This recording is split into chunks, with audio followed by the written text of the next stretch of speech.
All right, been watching too much Watchmen lately. Looking Glass, that character, it's rubbing off. I'm trying not to do it. But welcome, folks. I am Jaby Koay, and we're gonna do an unboxing of the Rodecaster Pro. The shadow's covering your face. Here's what the back looks like, and that there is the side. Come on, focus overhead. Focus overhead, there we go. I've got this equipment in addition to other sound gear. This one is so that Achara and I can do podcasting for our patrons. It's supposed to make things easier. This has something in it called a fix. Audio processing on board. Let's open this, shall we? It's nice and easy to pull off. Here we go. Oh, I thought it was gonna this is, you can see there. Oh. Oh my. You put this on your wall decor, you see. Instructions here on how to do what, on how to do when, and with whom. Okay. Look how shiny it is. They give you lots of instructions. They are making sure that you do not screw this up. It's big instructions. You know, normally when you get instructions from stuff, it's this tiny little thing that you gotta unfold and it sucks. Let's get to the item itself, shall we? Can we?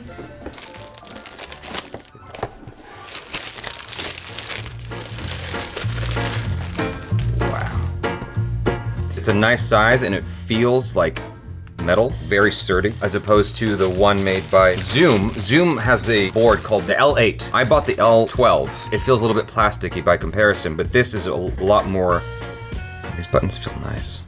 Oh, there's resistance as you go, so you can dial exactly to particular levels.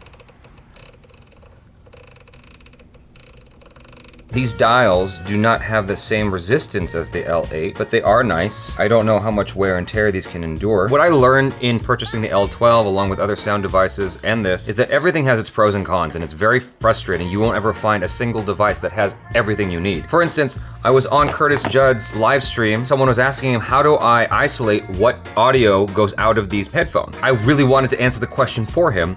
You can't.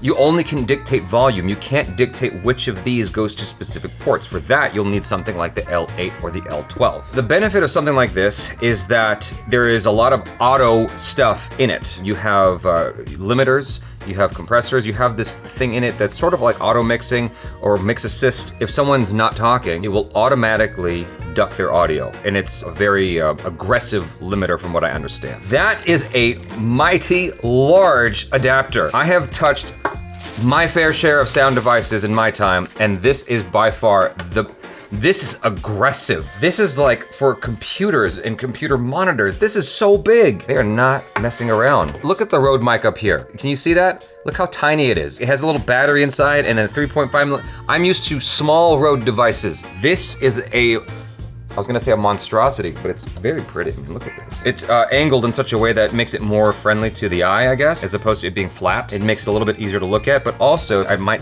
consider tucking cables underneath here. What else is in here? What the hell was that? It's a USB cable. One of the nice things about this that makes it easier to use than the L8 are the mute buttons, the ear buttons, like these buttons right here. Shall we plug it in? This is a special kind of connector. Look at this. You see this right here? This little thing right here is neat. Why?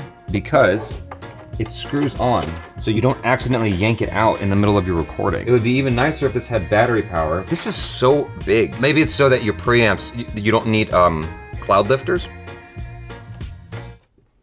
Well, that was anticlimactic. Nothing happened.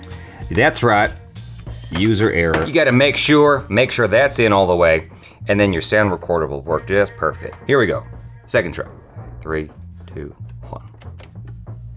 Boom, bitches. Oh my goodness. Oh my. I love pulling plastic things off of other plastic things. Let me clear some of this bullshit out of here so that I feel less claustrophobic. Well, that looks suggestible. You get two of them now. What do you see here? I see a butterfly, and in this one I see a moose. So you can label the buttons and tell yourself what they are. The material is such that you can erase from here, and you get multiple ones. Also, what does that do? I just pushed a button. Oh my goodness. Oh, look at all the lights. I don't see myself ever using these, but so I suppose what might be nice here is that you can that's actually clever. So you can label it. You can label what your sound effects are. Mm-hmm.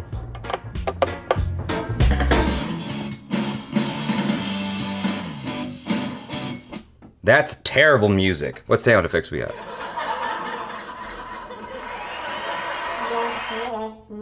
Oh my goodness. Oh my goodness, this is fun. So, why'd the cow cross the street? Why? To get some milk. You have the intro, outro. So I guess if you play this, I'm just learning this on the fly, to be perfectly honest. Blank 2. Oh, you can have 8? You can have 2 pages rather?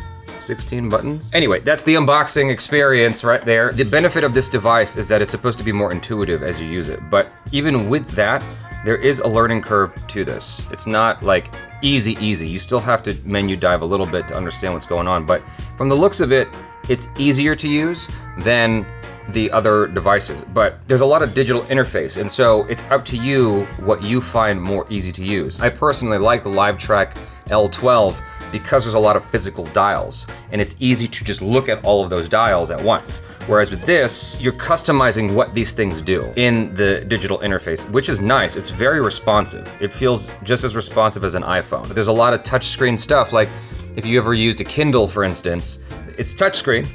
You can call it that, but it sure doesn't feel good. This is like, it's very responsive. I wish that the screen had a anti-smudge filter or something like the iPhones do. All the iPhones do get pretty smudgy themselves. You'll want some kind of thing to like, it's nice and sturdy. It's got some heft to it. It's got some weight to it. Overall, I think that this is a classy device. I haven't used it yet, so I don't know about the audio quality. I'm gonna give that a shot. And if you guys want a follow-up video of me giving you my 2 cents on audio quality, I'm very much about great audio quality. I can give you a second video regarding that. As it is, this seems like very intuitive for the most part, just a little bit of complexity when it comes to specifics of customization. It seems like one of those things like you can just pop in your card and get up and rolling right away. These volume dials are for the microphone settings for each individual, and this is for their headphones, so they, you don't blast their ears out. I like the feel of the headphones more than I like the feel of these dials. You have left and right out, so if you want to go to speakers, I suppose, that's what that's for. That's on a lot of sound recorders. The L12 has this as well, the left and right out. There's a recent update to this, so you can use USB